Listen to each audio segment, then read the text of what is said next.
Well, well, well, look who decided to show up.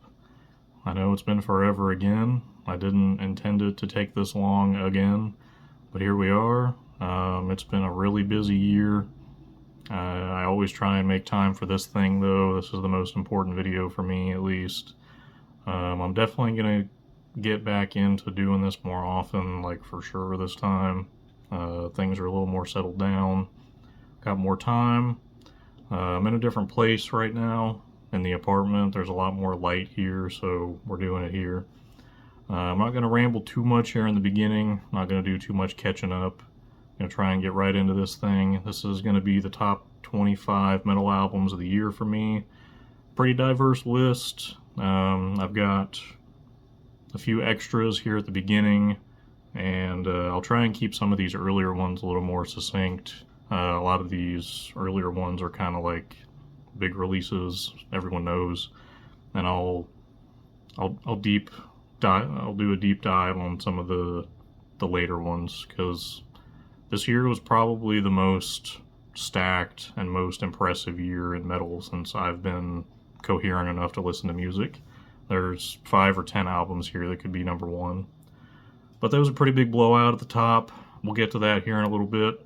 But sit back and relax, enjoy the video, find something you might not have found on your own. It's kind of my job. So we're going to get into this. These are some honorable mentions in no particular order. We're going to start off with Wearer of Numerous Forms by Aramit.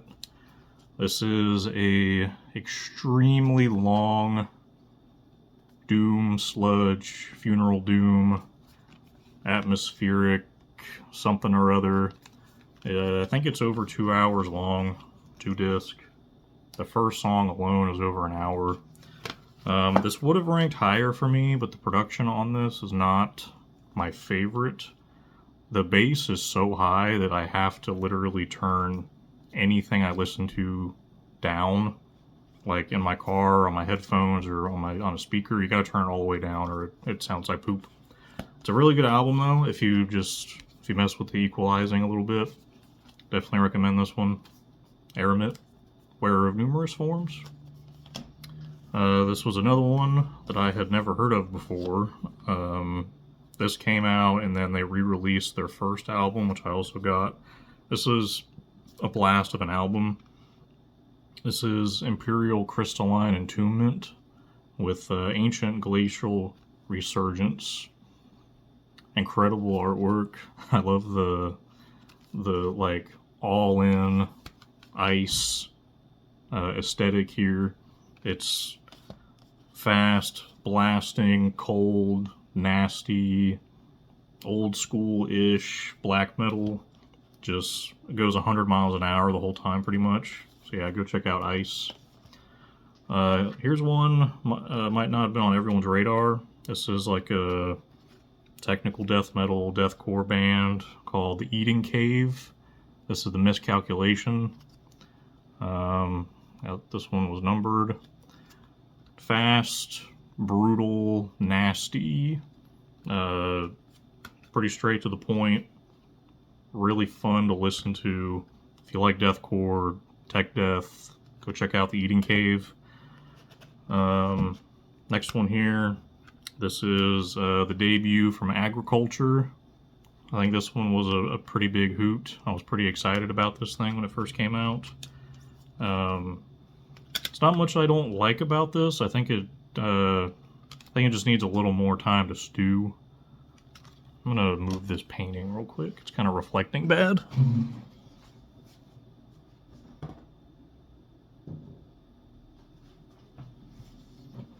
Alright, there we go. So yeah, Agriculture is kind of like a shoegazy, Death Heaven type of post-metal, black metal, post-black metal, whatever. It's fun. I enjoyed it a lot. Just can't fit everything. Kind of the same for this one. This definitely could have been on the list, but there's just literally no room. The new Sulphur Aeon, 7 Crowns and 7 Seals. Here's the actual artwork. Paul Girardi, the GOAT.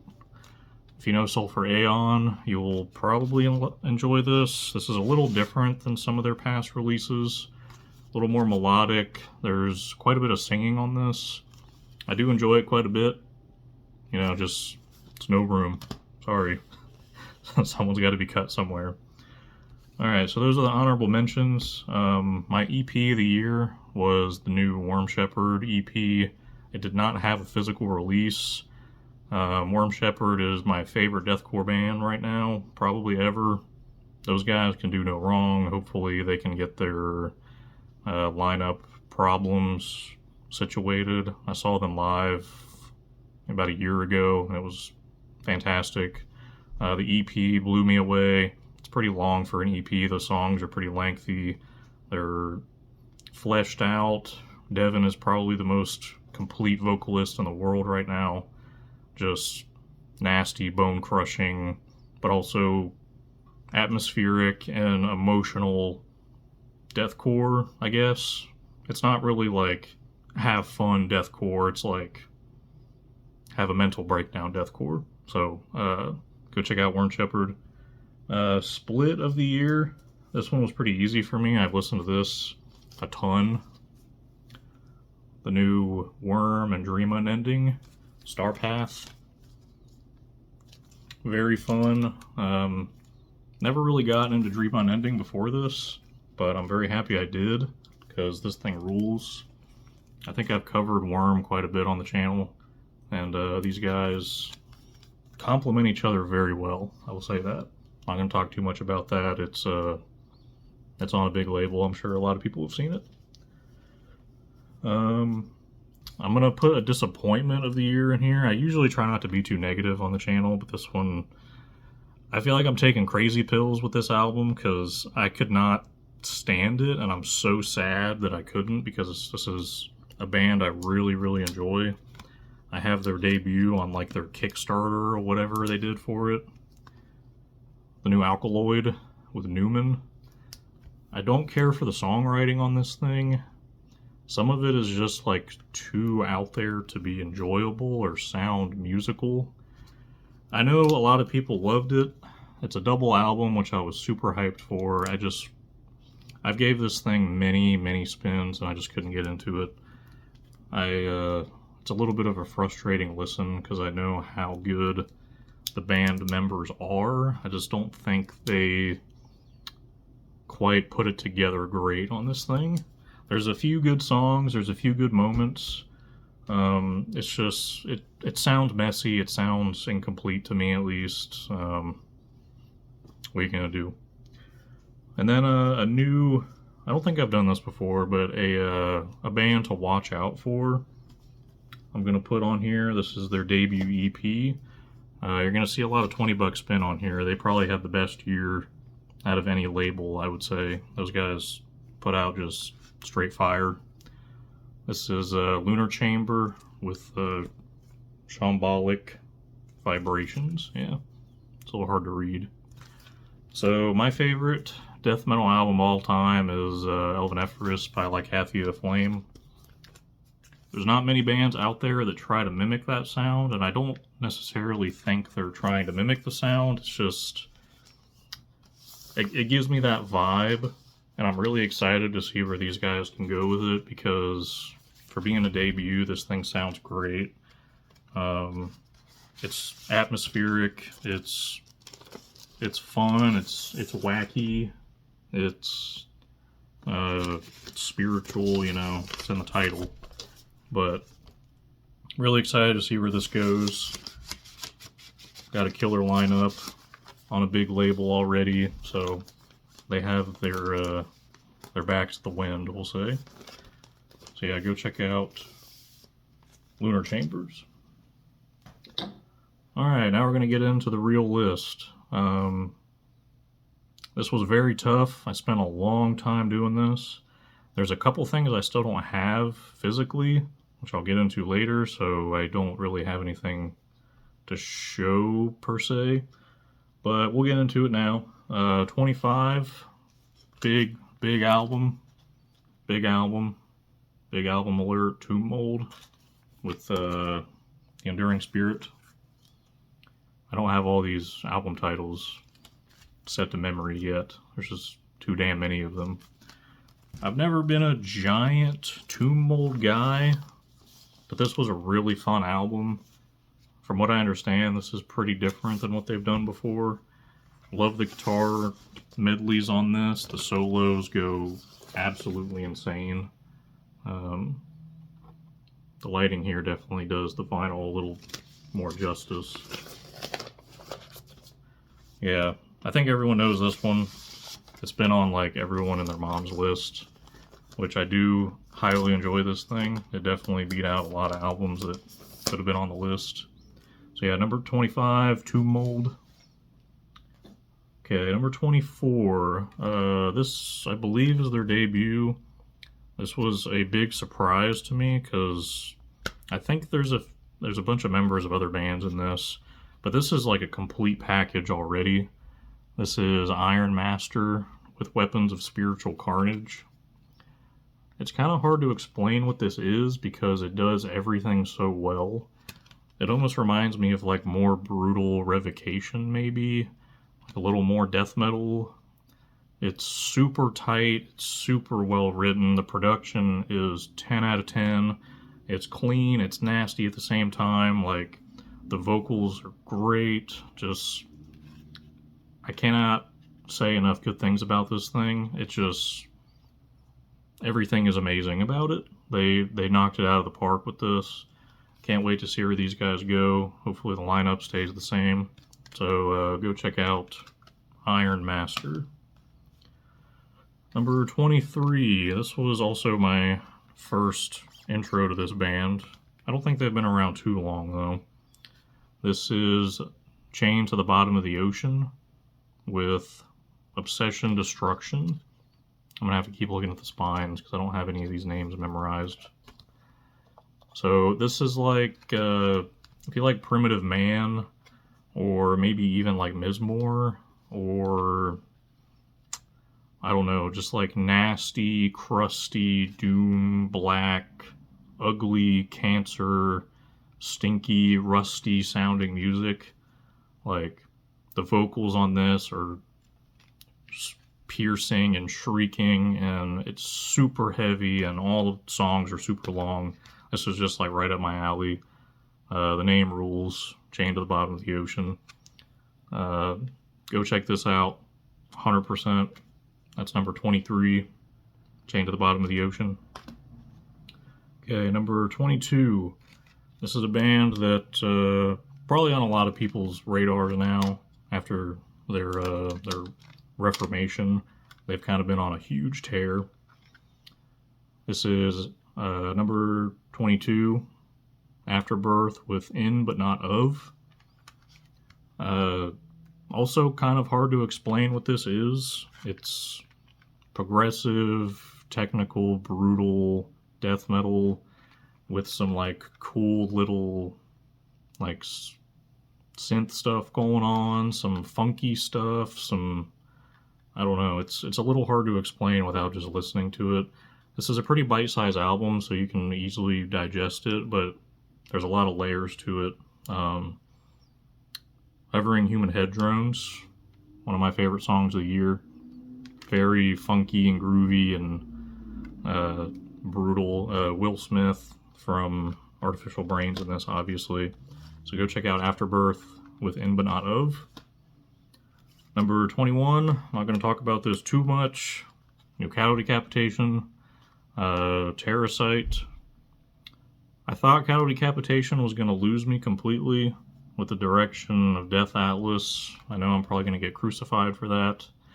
I didn't love where it was going, but Terrasite kind of picks it back up for me. This is kind of on par with Anthropocene Extinction for me. I don't know if anything will ever beat Monolith, really, but this thing is brutal. It's Cattle Decapitation. They have a, I don't know if I would say a formula, but they know exactly what they're doing, and they do it very well. It's gross. They got Dispater on this, I think, again, from Midnight Odyssey. Everyone knows Cattle Decapitation. They live up to the hype. They're one of the better big bands, for sure. So go check them out. Number 20, got here on vinyl. This is Cranium with Scriptures of Vicennial Defilement. I don't know if I said that right. I think a lot of people know Cranium out there. I am a Slam guy. I think that's probably what I'm most known for. Cranium is one of the Slam goats. This second chapter of their life after the passing of their vocalist, Rip, one of the all-time greats. Gotta show off the vinyl here because it's 10 out of 10. The new vocalist does a great job of filling in the shoes. I love the direction the band's going. I love how fleshed out the songs feel. Pun kind of intended. They're pretty lengthy. There's not a ton of songs on this thing, but the quality, the production, the slams, the heaviness, and my God, the snare tone on this thing is so funny. I love it. Sounds like a dodgeball. If you're into super fast, nasty, ugly, stinky, rotting, brutal death metal slam, I think you'll know Cranium. And this one lives up to the hype. So there's 20 with Cranium, Scriptures of Vicennial Defilement. Number 19. This one was a huge surprise for me. I've seen these guys live. I've always been a big fan. I have all of their albums. But this one was a massive step up, in my opinion. This is Wormhole with Almost Human. Another technical, brutal, aggressive, semi-dissonant, brutal death metal, something or other band, million adjectives. It's very sweet, short, to the point, super brutal. This is one of the most fun albums of the year for sure. It does just about everything that it goes out to do extremely well. The performances are super tight. Production is great. Like I said, it doesn't stick around too long. You can listen to this 2 or 3 times a day and not get tired of it. Songwriting is great. It's varied. I can't say enough good things about it. So go check out Wormhole for number 19. Number 18. This is one of my favorite bands. I'm very pleased with this album for sure. I think it could have ranked higher, but there's no room. This is Ne Obliviscaris with Exul. Ne Obliviscaris probably needs no introduction. Very atmospheric, grand, bombastic, ginormous sounding band. 10 out of 10 singing. Atmosphere for days. They've been around for quite a long time now. Portal of Eye is one of my favorite albums of all time. And it's hard to recreate magic like that, but they do a really good job of getting close to it on this. Again, this one doesn't stick around overly long, considering there's only a couple like real songs on here that have significant length, but the songs are long as hell because that's kind of just what they do. Can't recommend this enough. If you love just like super over the top, bombastic, cinematic, just, feel good-ish music, check out Ne Obliviscaris for number 18. Number 17. This band was on my radar, but I never gave them a chance until now, and I'm really glad that I did. This is Blindfolded and Led to the Woods with Rejecting Obliteration at number 17. Another band that's really hard to explain. It's kind of like technical, dissonant death metal with maybe a little bit of like hardcore. I don't know. It's one of those things you kind of just got to hear. Very confusing, disjointed songwriting, but at the same time it feels like really catchy, and like some of the guitar leads on this thing are just like mwah. Like Especially like the title track and Monolith, Bethlehem. Everything on this album just has like. I really enjoy this album because there's substance to every song. Like you can easily tell each song from another. It doesn't feel like maybe like a flat wave with a few ripples that sound different. Like there's a lot going on all the time. It's really creative. The vocals are really fun. The only thing that brings this down a little bit for me is the drums. I think they're a little too plain sometimes. If like you could pick it up a little more, this would be way up there for me. But I don't really like to complain that much because this thing rules. Go check out Blindfolded and Led to the Woods at number 17. All right, number 16. I believe this is their debut. They've had a couple releases, like demos or splits or something or other. But this thing is a blast. Like, if you love brutal death metal, you have to listen to this. This is Nithing with Agonal Hymns. The best way I can describe this is like brutal death metal on meth mixed with like the Doom soundtrack, Doom remake soundtrack. Super, super fast, ultra guttural, complicated songwriting with like every now and then you'll get like this really heavy distortion of kind of electronic, kind of guitar tone. Some of the playing really reminds me of that too. Like this thing is a blast. It's pretty short and to the point. I know this has kind of been making its rounds recently, so a lot of people have probably seen this because it's something else, and also the artwork rules. Not too much to say about this other than like if you love brutal death metal, then just do it. Nithing, number 16. Number 15. This one was a massive surprise to me. This is a band I've covered quite a bit on the channel, but they have a new vocalist now and quite a different approach to their sound. Their last album was similar-ish, but this is, for number 15, Mental Cruelty with Zwielicht. I believe it's German, so I don't speak German. We'll give it my best shot. Knee-jerk reaction to people hearing this is probably going to be it's a Lorna Shore clone, which I could not disagree with more. This honestly blew me out of the water. It's so much fun. The vocals are really diverse. The replacement, or the new vocalist, does an amazing job filling in his shoes. The songwriting is so good.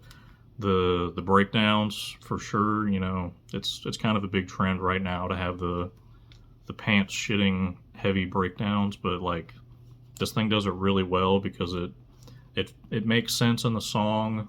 They follow it up nicely. The songwriting is there to support it. It's not a crutch. This is very Blackened to, I wouldn't say to a fault. It's much more Blackened than most of the Blackened deathcore bands out there, because that's kind of a huge trend right now. But this thing rules. I don't know how the reception was on this, honestly. I didn't look into it much. If there's haters, let them be haters. Don't listen to them, because this thing is a jewel. Love me some Mental Cruelty. So number 15 with Zwielicht. All right, number 14. Here we go. This is a double album. I've done this in the past. If a band releases 2 albums in the same year, I try and throw them together. But this one actually goes together. So this is Ulthar with Anthronomicon and what's the other one called? Helionomicon. That's right. Anthronomicon and Helionomicon. So they do they go together. Ian Miller artwork, 10 out of 10 artist. I've covered Ulthar quite a bit on the channel before. Love these guys. They're constantly kind of changing their sound. This double album is ridiculously fun to listen to. I've listened to this probably about as much as I've listened to anything this year. It's easy to digest, even though one of these is like two 20-minute songs, and then the other one's just kind of like a normal black metal, death metal, thrash metal amalgamation. It's just fun. It's good, wholesome, family-friendly metal to listen to with the friends. Definitely recommend Ulthar. These guys rule. Give them all the support in the world. A little hard to explain what these guys sound like. They almost remind me of like early Absu, but like, you know, everyone has their own sound. So go check out Ulthar. I'm not going to spend too much time on this. I've covered them quite a bit. Definitely worth the pickup though. And listen to both. You got to listen to both. You can't do one. So that's 14 with both Ulthar, Helionomicon, and Anthronomicon. So number 13. This was one that had been circulating that I've seen, but I was not overly familiar with, but this blew me away. This is Dead and Dripping with Blackened Cerebral Riffs. Artwork rules, obviously. Transcending Obscurity also had an amazing year. This is the closest thing I can say this is like is probably like Demolik, maybe Artificial Brain, maybe Afterbirth, maybe, I don't know, just old, nasty, brutal, gurgly sounding death metal, but it's not like straightforward. It's angular, it's brutal and pseudo-technical, and it's all over the place. The instrumentals are just chef's kiss. Can't get enough of this thing. I listen to this all the time at work. Songs are pretty lengthy, give you a lot to grab onto. So yeah, go check out Dead and Dripping for number 13. Number 12. This is this is one I never saw coming, but this is honestly one of my most played albums of the year. This thing is a blast to listen to, and very recognizable right off the hand. For number 12, it's Curtain Wall with Siege Obsessed. Gotta be, looking at the rest of the list here, this is definitely the most fun album of the year. Like, if you haven't heard this album, I can't really explain it to you other than it being like LARPing metal, or just like old-timey, like hurdy-gurdy, like folk music, old, like I don't know, medieval music. Like, what you see on the cover is kind of what you get. You know, you got songs like Elephantry, Wizard's Hat, Chainmail. Like, this thing's all over the place. You get great singing, great instrumental performances here. There's a slew of musicians on this thing. This was a labor of love, and I love this thing to death. I can't wait for another one if we get one. So yeah, for number 12, Curtain Wall with Siege Obsessed. Alright, number 11. This is one that took 5 ever to get here, but it definitely lived up to the hype. One of my all-time favorite bands. Hopefully I get to see them live one day. For number 11, Extermination Dismemberment with Dehumanization Protocol. One of the slam goats from Belarus. Can't get enough of these guys. It's been a long-ass time since they released a full length, and they kind of knocked it out of the park with this thing. Back to their old type of formula with just ridiculous heavy slams, ridiculous vocals. There's a couple music videos they released for this, which is super hilarious. They've got the old vocalist is on here as well. Super heavy, super ridiculous, like peak slam. if you know Slam, you know Extermination Dismemberment. They're on Unique Leader. A lot of people have probably seen this, but this was just finally like a holy grail moment. Like, I've been waiting so long for this, and it's finally here. So yeah, it's number 11 with Extermination Dismemberment. All right, number 10. We're getting into the big boys here. So this is another one where I'm going to do two. This one was very shocking to me. I cannot believe how good this thing was. So we're going to go with, for number 10, the Acacia Strain with Step Into the Light and Failure Will Follow. So Step Into the Light is kind of their like older sounding material. You know, their down tempo, hardcore, brutal, punch your best friend in the mouth kind of stuff. Jamash 2. And then Failure Will Follow is like a sludge doom, almost kind of like, you know, like Primitive Man, or like I mentioned earlier with Chained to the Bottom of the Ocean. Like, it's heavy as balls. The songwriting is immaculate. The songs are really lengthy too. There's a great female singing section on one of these. Just like, I cannot believe how good this thing turned out. You know, this one it's pretty short, it's to the point. Something you have heard before with Acacia Strain. But like this thing, I wouldn't mind if they made another 4 albums that sounded like this. It's that good. So if you like anything like that, go check out Acacia Strain. Another big band, but this one was extra special. All right, number 9. Getting into some really good ones here. Like, almost anything from here on out could have been number 1. So this is one that completely took me by surprise. I didn't know that this band even existed. This is Neurectomy with Overwrought. So this has John Longstreth from Origin in it, and a couple other people that I'm not too familiar with.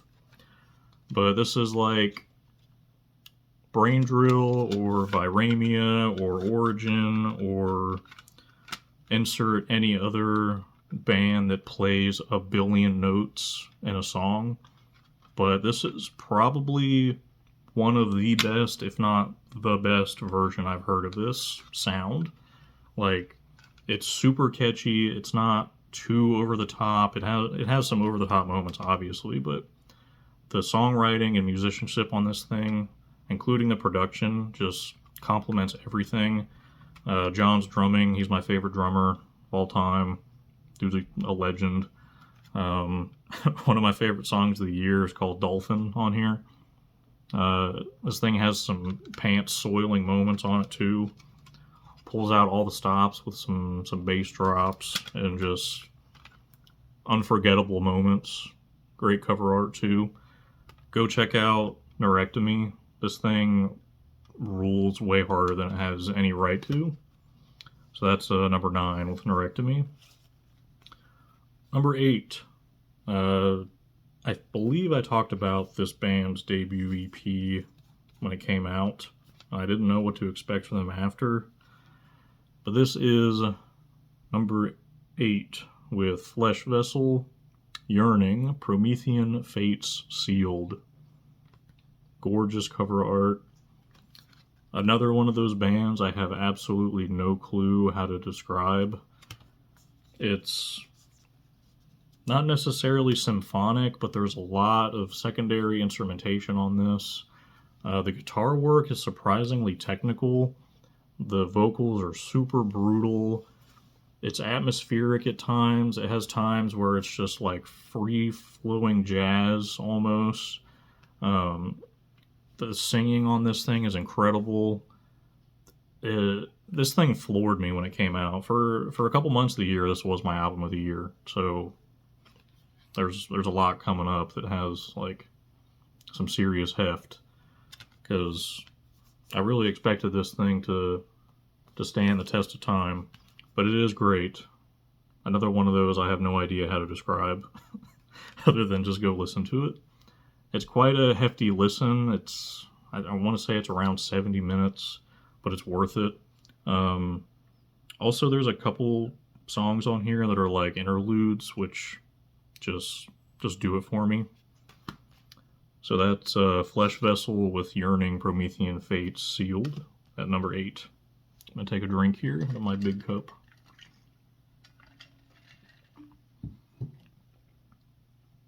All right, number 8, or no, number 7. So I'm definitely happy with this album, but I don't think it's as good as I hoped it was going to be. But it's still fantastic. This is Esoc Trillium with Astral Constellation of the Magical Zodiac. This is the big vinyl version that comes in the big box. This is a triple album. The first album, kind of reminiscent to something you would hear maybe off of Eternity of Sheog. I've covered this band a lot. This is like one of my favorite bands, if not my favorite band right now. The first album is very reminiscent to something that you would hear like Serpent era or Eternity era. The second album sounds more like the one that came before this, and then the third one is kind of like a mix between the two. But I'll kind of go through the vinyl here. The first disc has some like really catchy songwriting for sure. Show off some of the art in here. They did a really good job with this box. Wait, I already showed that one. Am I stupid? I am stupid. There we go. Some dogs fighting here. So if you don't know Esoc Trillium, it's really hard to explain. I feel like that's kind of a theme in this video. They do like atmospheric death metal, black metal. It's almost a little brutal at times. The instrumentation is insanely fast, Hellenic almost. Like, it's a blast of a ride. I do enjoy this quite a bit. I think disc 2 brings it down a little bit in my opinion, but disc 1 and 3 are absolutely fantastic. Some of the best melodies you'll hear all year. The dude's pumping out music faster than just about anyone in the metal world right now, so you gotta cut him some slack sometimes. So yeah, that's number 7 with Esoc Trillium. Number 6. Like half of my favorite bands of all time released albums this year, so this top is gonna be like super stacked. Number 6, Ahab with The Coral Tombs. I'm definitely happy with this album, but Ahab has been my favorite band in the world at some points in my life, so I have to be a little more constructive criticism-y towards them.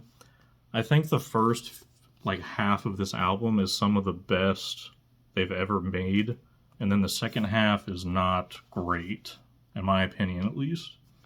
The first half is like peak Ahab. Like, that's a great sound. The production on this is insane. The vocals sound great. The drums are booming. If you don't know Ahab, they play Funeral Doom, sludge metal now, sludge doom, just heavy nautical metal. There's a lot going on here. Let me pull out the actual disc. There's a lot in this box. I got the big box set version because it's Ahab. You got to get the biggest one. So here's the actual artwork.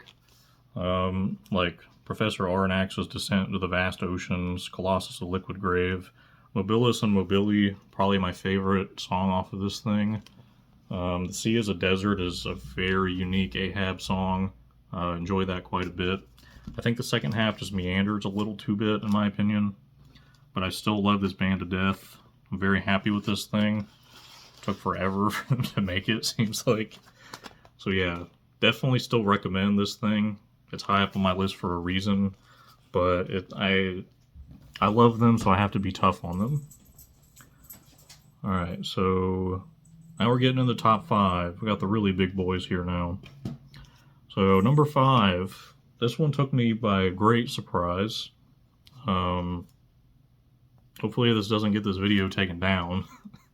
This is Tetragrammaton with Typhotantric Aphorisms from the something something Quran. I don't know what the second to last word is. Tetragrammaton kind of started out as like a harsh noise, black death metal band that's a little inaccessible for most metal fans. It's like so harsh, it's not funny. But this is a little more cleaned up. Their last album was like a little more cleaned up, and this is even more, a little more cleaned up.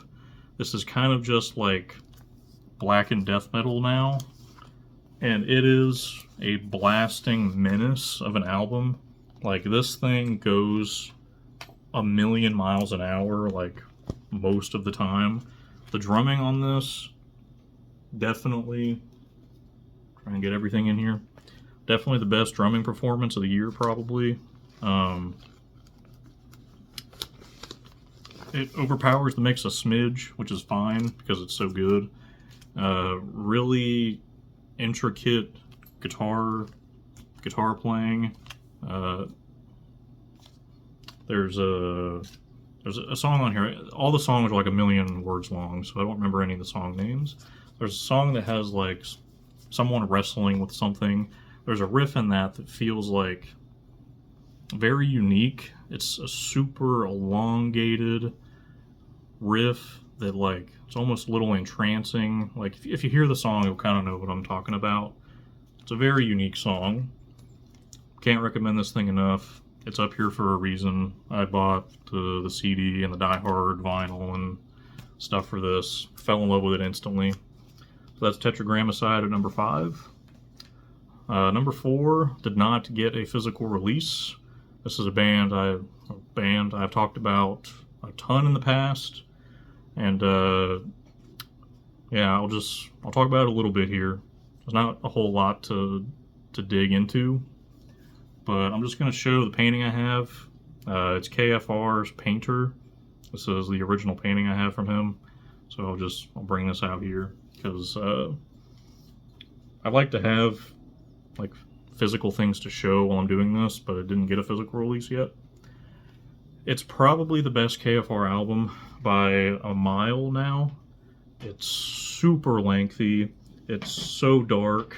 It's insanely well spaced. I've always been a big champion of his production choices of using like stereo audio to create like a scene for the music. The production is a little cleaner than some of the past ones, but it's still just as dark and textured, and I'm pretty sure he does like 99.9 of everything himself. Can't recommend that thing enough. It's just about the most inaccessible music of all time, but if you can stand it, it's very rewarding. There's a few guest spots on there. The last song is like 45 minutes long. It's like spooky dungeon synth, abrasive black metal, harsh noise, just ear rape, cancer, horrible, frightening, anxious. All of the negative things that you could feel about music is tied into this album, and it's just like, it's a culmination of a decade plus of work, and I really hope that thing gets a physical release soon because it needs one. So that's number 4, KFR with Painter. Number 3, another band that has been one of my favorite bands of all time. We got Malady with For We Are the Plague. This thing has no right being as good as it is. I have this bad habit of listening to the Malady singles that they put out and being like, it's all right, and then the album comes out and they just do such a good job putting it together that, like, listening to singles doesn't do much for the album. You have to listen to it all together to really get the vibe, because every Malady album has such a different vibe. It's almost a little goofy at times. It's punky. It's still fast. It's still dramatic. There's a lot of great singing on this thing. Some of the best singing of the year for sure. I'm not going to spend too much time on this thing because I've I've yapped about Malady so much in the past that people are probably tired of it. But like, can't recommend this thing enough. Definitely in my top 3 Malady albums, I would say. They have a pretty large discography these days. They're putting out music almost as fast as S Octrillium, but like the quality is still there, and also this artwork is just stunning. Can't get enough of these guys. Can't recommend it enough. Great guys. Go listen to Malady right now. Alright, number 2. This was my number 1 for the longest time. As of right now, it has been over a year since I have ordered this. It's number 2 is the new Thy Darkened Shade album. Liber Lucifer 2 Mahallapraya. Incredible album. Waited almost a decade for that thing. It definitely lived up to the hype. I don't know if I like it as much as this one, Liber Lucifer 1. I've listened to this one an unhealthy amount of times. I've probably listened to it more than anyone else on Earth other than the people who made it. So it's hard to fill shoes like that because it's my favorite black metal of all time, my favorite black metal album of all time. The songwriting is great. Some of the singing is fantastic. The guitars and especially the drums from Hans Grossman are ridiculous. The only thing that brings it down from this one a little bit is the vocals, in my opinion, are a little too true chordy sometimes for my preference. I know that's just a preference, but I prefer the harshness of some of their older material. It's fast, it's technical, the bass and guitar intertwine to create such a magical moment on some of these songs, like Kelipod Epiphany. Even the title, the intro track is like one of the best songs on the album. The swelling that the music brings to get you ready for what you've waited a decade for, because I feel like they know they've been blueballing this so long that they put that there on purpose. So I wish I had something to show you. I don't have it yet. It should be coming soon. I don't know when, but I'm hoping soon. So yeah, number 2 is Thy Darkened Shade, Mahallapraya. Number 1. This one blew me out of the water so hard. This is maybe the most I've ever believed in a band becoming huge in my life. This was probably a life-changing album. This is my favorite album from the last several years, probably since 2020-ish. Without further ado, album of the year, Eye of Water by Tideless. This thing is a magical experience. I've never heard anything like this in my entire life. I have showed just about everyone that I know this album, and it's been a resounding yes, thumbs up, smile emoji. This thing it's a trip. It's atmospheric, death doom, funeral doom, mixed with like shoegaze-ish. The atmosphere on this is unlike anything I've ever heard on an album. I also got the one that the band put out. This is a separate release. It's a double album. Songs are very long. Whoever was responsible for writing the lead guitars on this album should win every Grammy there's ever been.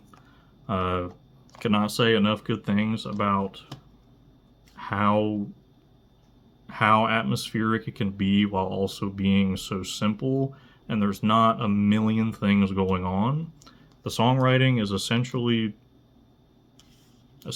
simple, but the guitar writing, the guitar tone, the atmosphere, the production is so crisp, it's so warm, It feels like this is what like having like a depression nap feels like wrapping up in a heated blanket and just like sobbing for an hour and a half. This thing's like, there's a couple songs on here about 20-25 minutes. The guitar leads on Fields at Dawn and Lush Serene Dissolved, one of the best guitar lead choices. They're similar, but the tone, the execution, the length that they give it to you, the money riffs expand from being money riffs into being like half the song, which is a stupendous choice. For sure, my most listened to album of the year. I bought one. I bought one to keep sealed. I bought 2 of the collector editions. I bought everything this band has to offer. I really hope they can. Wait a second. I just realized these are different. Oh no, I'm stupid. I think it's just folded different. Yeah, I'm stupid. Anyways, I've never believed in a band so much. They have all the potential in the world. Please keep the lineup. Stay active. Keep your head on straight, because I believe in you guys. You can be huge. This is a sound that people have been craving. I know it. I know everyone who has listened to this has been blown away by it. I haven't seen a single negative thing about it. It just needs more publicity. It needs, I don't know, they need to release more music or what. Cannot spew enough good things about this. It's a magical experience. It is the best musical experience I've had this year. It's the best one I've had in several years. It changed how I feel about music for a while. Like, it ruined other albums for me. Like, I couldn't listen to anything else and be happy. I had to break up with it for a while because it made me feel so good. I had to stop. So I'm gonna stop gushing. Album of the year, Tideless with Eye of Water. If you buy this one, this is the base one. If you buy this one, you get a bonus track. The bonus track is really good. I think it's one of their older songs. I'm gonna shut up now. Hopefully you enjoyed this video. Tried not to ramble too much. It's a lot to cover here. So I hope you enjoyed. Thank you for watching. I'm going to leave everything in the description, everything I talk about here. So go check out those things that you haven't found on your own. And I'll see you next time. Mwah.